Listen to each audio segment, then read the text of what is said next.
Okay, welcome back. We just finished talking about power planning. Now let's move on to wiring on page 464. So cabling needs to be actively managed. I mean, that sounds a little weird, but you really need to know like the types of cable and the specification. This is a Cat 5 and this is a Cat C, and this is a Cat 6E or A, or those kinds of things. You need to kind of keep track of which ones they are. Wiring looms. I've seen some crazy things where people try desperately to make things look pretty, where they have a huge bundle of cable running along the ceiling. That's probably not smart. It probably makes sense to have like smaller bundles, but that's beside the point. A cable chase. Do you want to have it completely invisible? Behind a little cover or something. That'd be kind of cool. Twist ties. I will tell you, I've seen people go into a server room and use zip ties to tie up their bundles, and they would cut the ends of it off so it's nice and pretty, and there's I'm thinking, are you nuts? That next time I have to add a cable to that bundle, I'm gonna have to go up on a ladder and cut every single one of those zip ties to put in one more cable. Why not use a Velcro strip? Okay, they look just as pretty, and you can just go put your cable in and put it back up. That's the way it's done, guys, okay? I've seen rubber ones where they have this little, stretchy thing where, basically you just easy to undo, put a cable in and put it back. Whatever. Don't use zip ties, okay? All right, let's continue. So, console port on page 465. In the old days, you had a device and you probably need to plug in, a dumb terminal to a device, a serial port, okay? Which is kind of weird.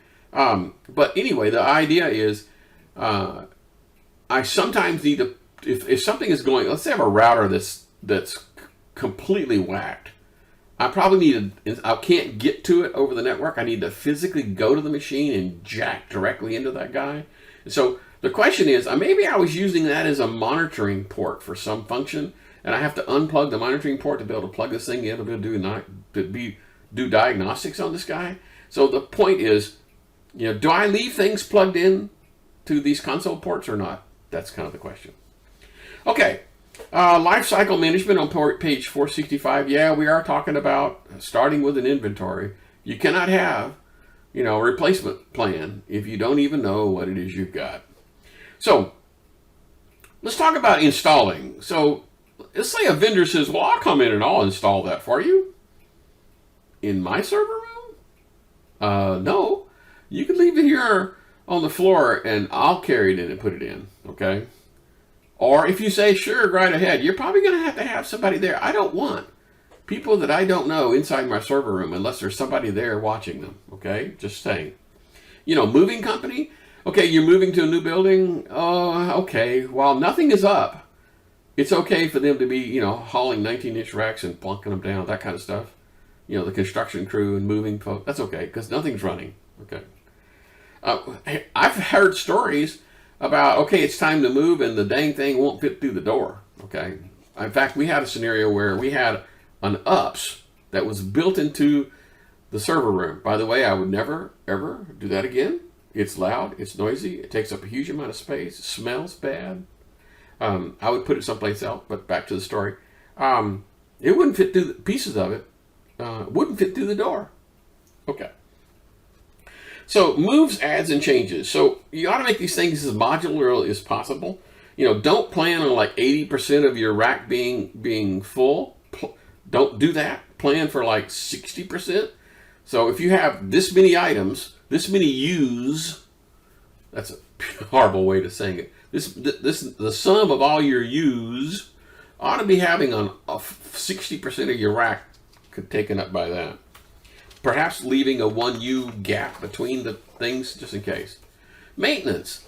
Anything with moving parts is going to need maintenance, right? So electrical fans, and then the power supplies because they have electrical fans. And so this requires physical access to the server rack, okay? So what is the recommended footprint for a 19-inch rack, okay?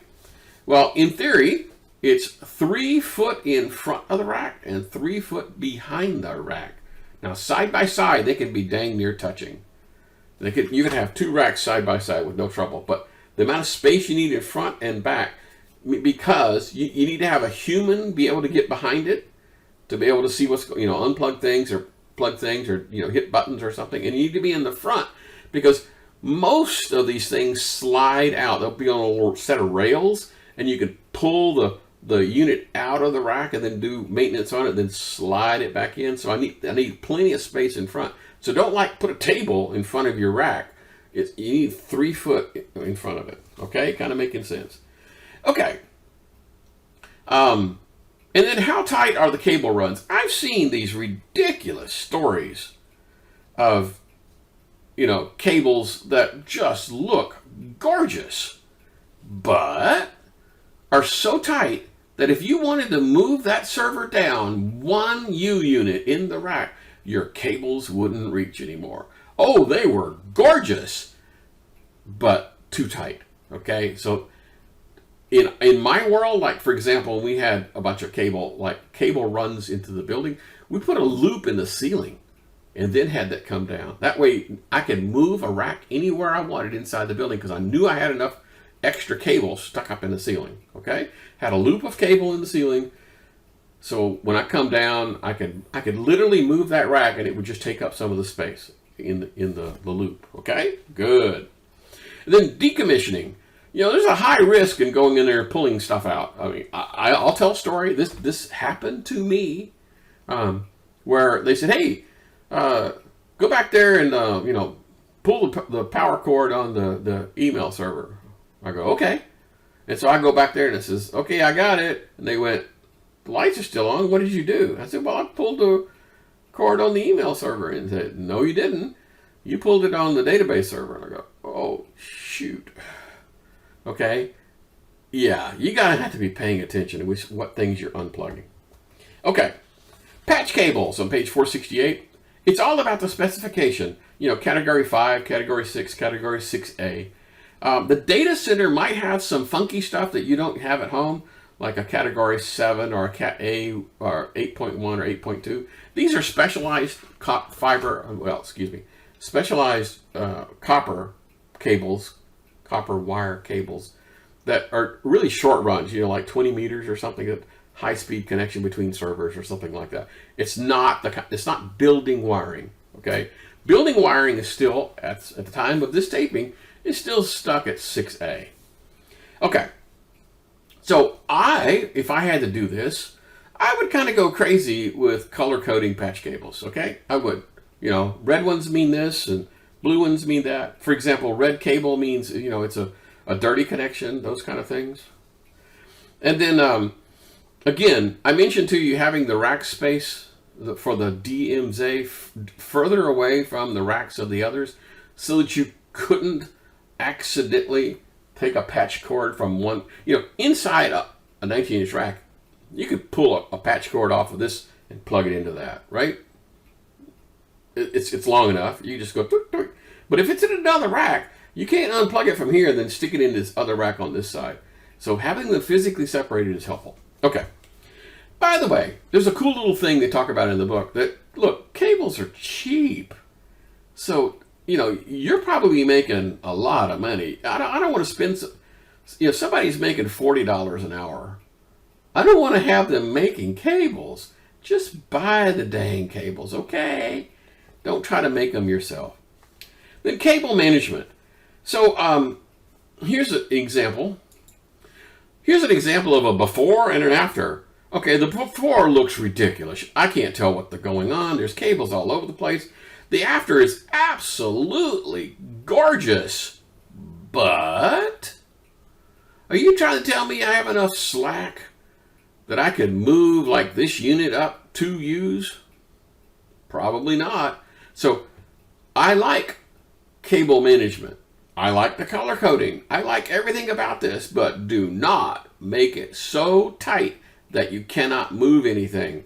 Because you might be very proud of this and take pictures of it and take it home and go, wow, look how beautiful our wiring looms are. And the guy says, okay, now we need to move the racks over 6 inches. And you go, I can't do that. I can't move the rack. It's too tight. Well, then you did a bad job. Okay, so don't go crazy. That's the point. it won't look that good very long. I'm just telling you. It may look that good the day that people leave. But when you start adding stuff, it's going to be, oh, well, I don't have a green cord. I got a brown one. And so, you're going to be unplugging and replacing. Just telling you. Talk about cable bundling. Maybe 6 or 12 cables at a time bundled together. Don't bundle massive things together. That's just not the way to do it. And again, replaceable wire wraps like Velcro, okay? Right? We talked about that. Do not use zip ties. This looks like zip ties. I really can't tell. But if that zip tie means this, if I was to add another green one on here, I would have to cut each one of those zip ties out, put the cable in, and then put all the zip ties back. That's just dumb. Okay. Vertical power distribution. You do not want to trip over the power cords. So one way to do that is inside the rack, you have this power strip and these really short power cords that go. Now, in my world, the end of this power strip was an uninterrupted power supply. So the uninterrupted power supply fed this vertical power strip inside the rack. Then everything came out. That way, I'm not tripping over power cords, because you definitely do not want to trip over a power cord on the floor. Okay, cool. So I would probably have a wiring diagram on the wall someplace, that basically says, here's where this is, and, these cables are this, maybe the color coding scheme or something that says, something.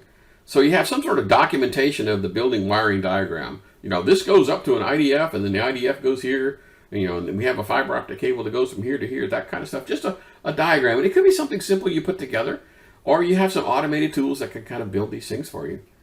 Okay. So labeling on page 471. Yes, if you ever watched The Big Bang Theory, Sheldon Cooper labeled everything.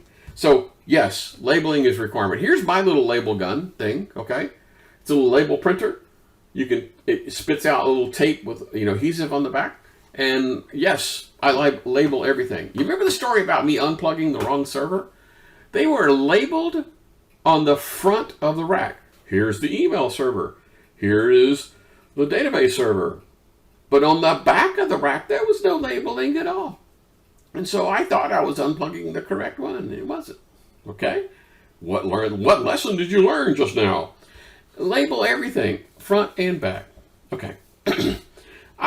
I would label the machines, the racks. This is the DMZ rack. The cables, any special ports. Okay? And for servers, make dang sure you're labeling the front and the back. How about patch cables? You want to label them? You can kind of sort of see there was like a tag here. Maybe something simple like a very simple little tag, or maybe just a numbering scheme or something. You don't have to go crazy. Software labeling. Okay, when you go to one of these patch panels, it's going to say, patch panel 2, port 6.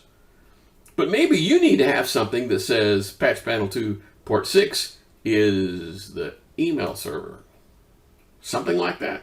So you don't necessarily have to label the cable, but if you labeled the switch, that would say, oh, I certainly can't unplug that guy. Okay, that would be kind of handy.